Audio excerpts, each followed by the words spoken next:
月季発月全開のミルカミルカさんの連想の次のちょっとお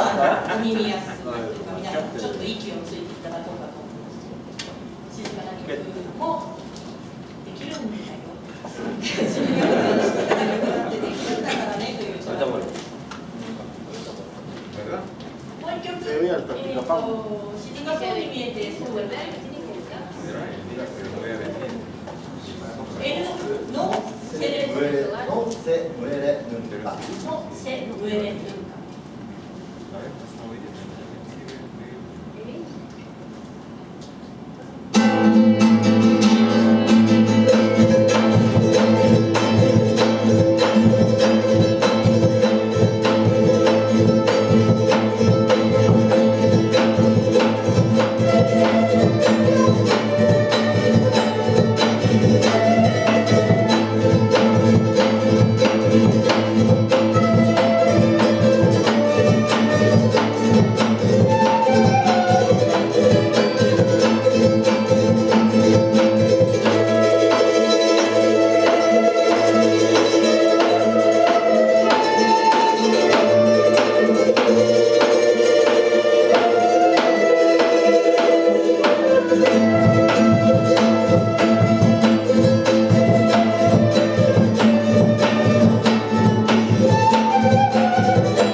紹介する自分がどうかしてるミ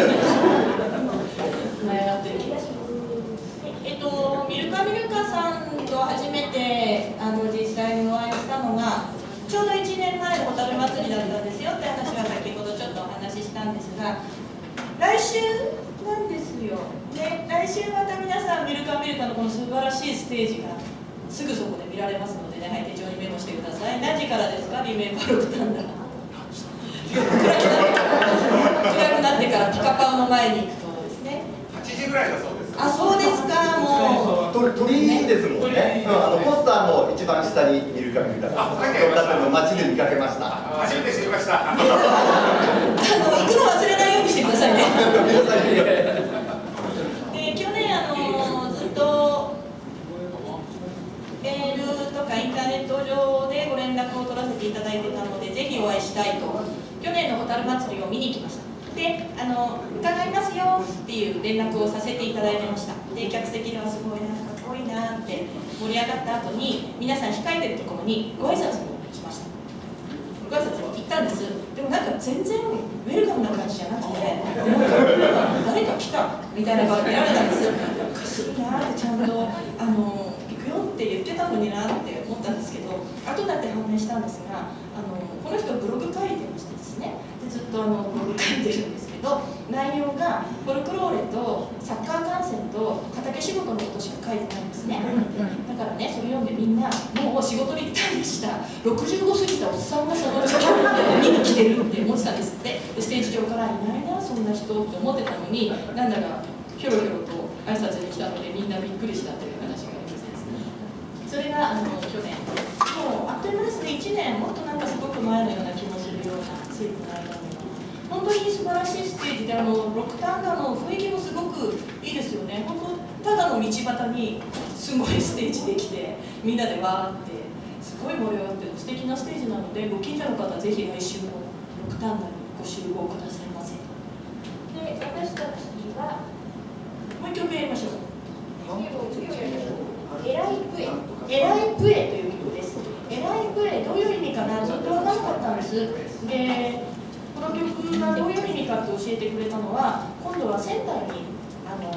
パリベテランのグループさんで、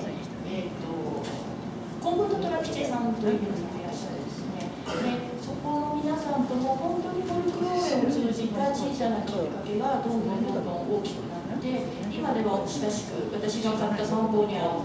宅急便で送ってチューニングしてもらって送り返してもらったりですとか、メンバーの方のカルトナージュの生態会があるようなんてご紹介いただいたりですとか、そんなお付き合いをさせていただいています。その方を通じて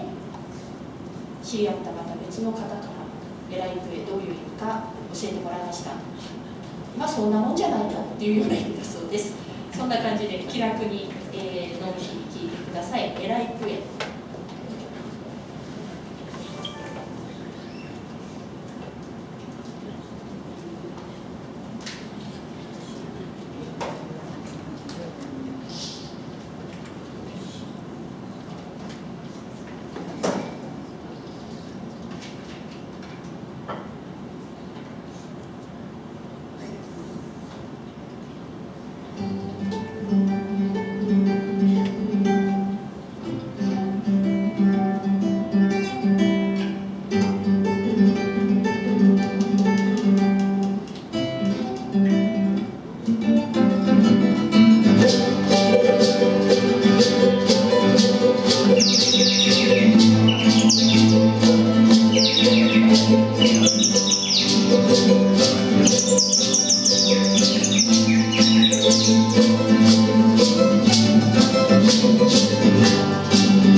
出ます。だからひっくり返すと水がこぼれてしまいます。取り扱い注意が必要です。しかも焼き物でね、素焼きでできているのでだいぶデリケートな。すぐに転がります。水路楽団ゴールデンウィークにスパルタ合宿を観光いたしまして、それでこの程度かと思っていただいて結構なんですが、1泊2日で、山梨県の北杜市各州南アルプスの天然水とかサントリーのウイスキー工場があるような辺りに行ってきまして、でそこでペンションをやってらっしゃるのがまた先ほどお話しした福岡さんという方とご縁のあるフォルクローレ大好きな奥様がママさんがいるペンションなんですね。でそこに寄せてもらって、もちろんそこに入る前に午前中から練習、川沿いのいい感じの東屋を見つけて練習、畑仕事してるおばちゃんたちが「いい女だね」って来てくれたりして、それが終わってお昼を食べ、チェックイン前にペンションに入れてもらい、バルコニーで練習、晩ご飯で練習、次の日も、チェックアウトした後にお昼まで練習とかやってきたんですけど、そうすると本当に天然のこんな鳥がいくらでありましてですね、いろんな曲に練習の様子を録音して持って帰って家帰って聞いたりしたんですけど、いっぱい鳥の声が入ってて、とても気持ちがいい、その時の風を思い出すような、録音になってましたでね。もうちょっとね、帰られちゃったんですけど、さっきまでね、そのペンションでたまたまご一緒した2人組のお客さんがいらっしゃいまして、私たちがうるさくしてごめんなさいねって言ったら、すごくいい演奏だから聴かせてくださいって言って、晩ご飯の後にちょっと演奏させてもらって、すごく喜んでくださって、今日わざわざね、大田区から来てくださってたんですよね。一部で帰られちゃってたんですけど、本当にで今日ですね、実は箱根の峠の向こうから応援団が何人も水門応援団来てくださってて、本当にありがとうございます。心強いです。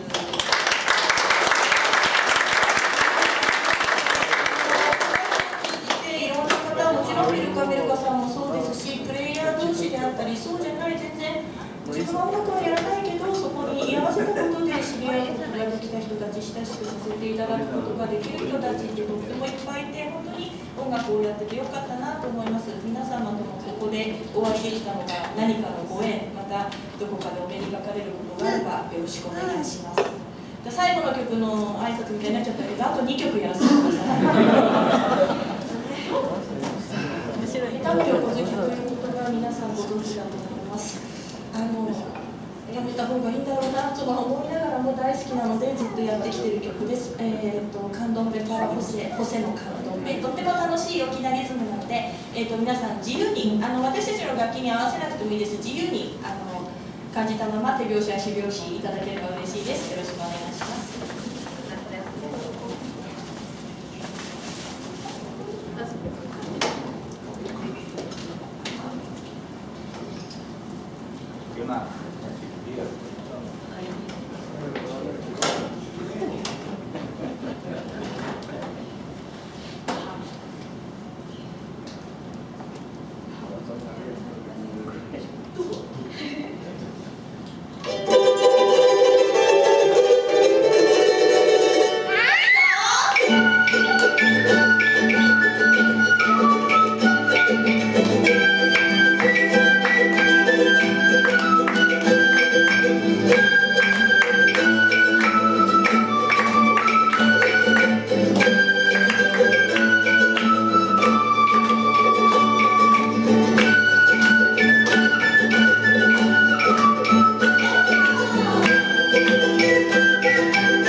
で本当に練習している時は果てしなく長い時間だと思っていたんですが、始まってみればドレーバーで声楽団2回目のステージも最後の曲になります。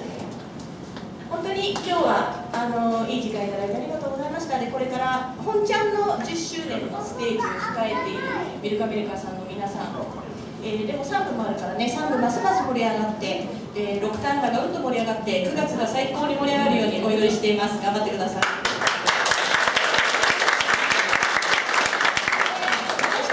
最後のステージ、イディリオ、最後の曲はイディリオという曲です。お祭りが大好きで1年間次のお祭りが来るのを、まるで愛しい彼女が帰ってくるのを待ち焦がれるように楽しみにしているお祭り男の曲です。私たちもまた皆さんとどこかでこんな楽しいお祭りを繰り広げられるように、いつかまたお目にかかれる日を楽しみにしています。ではスリム楽団最後の曲です。イディリオです。よろしくお願いします。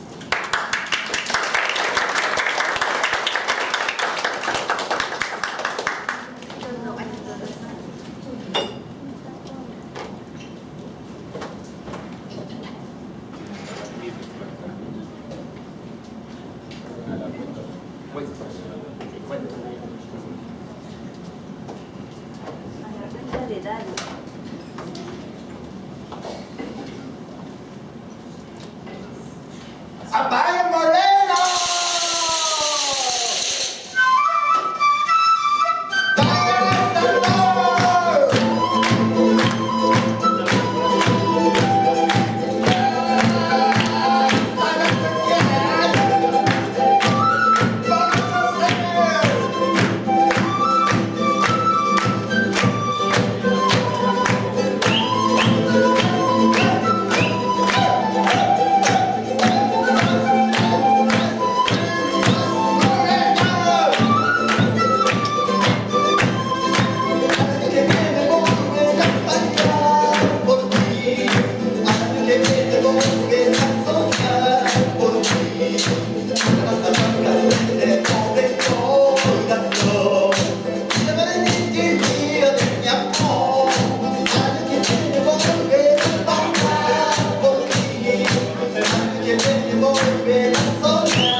救急車を呼ぶ羽目になるんじゃないかと、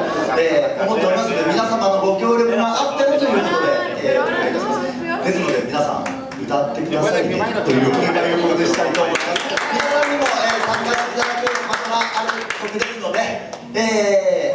お付き合いください。よろしくお願いいたします。曲名、ご存知の方いらっしゃるかな。バモサカンターという曲です。歌の中にですね、なんとなく分かるからやってね、なんとなくやってみると状況分かると思いますので、ご協力のほどよろしくお願いいたします。それでやってみましょうか。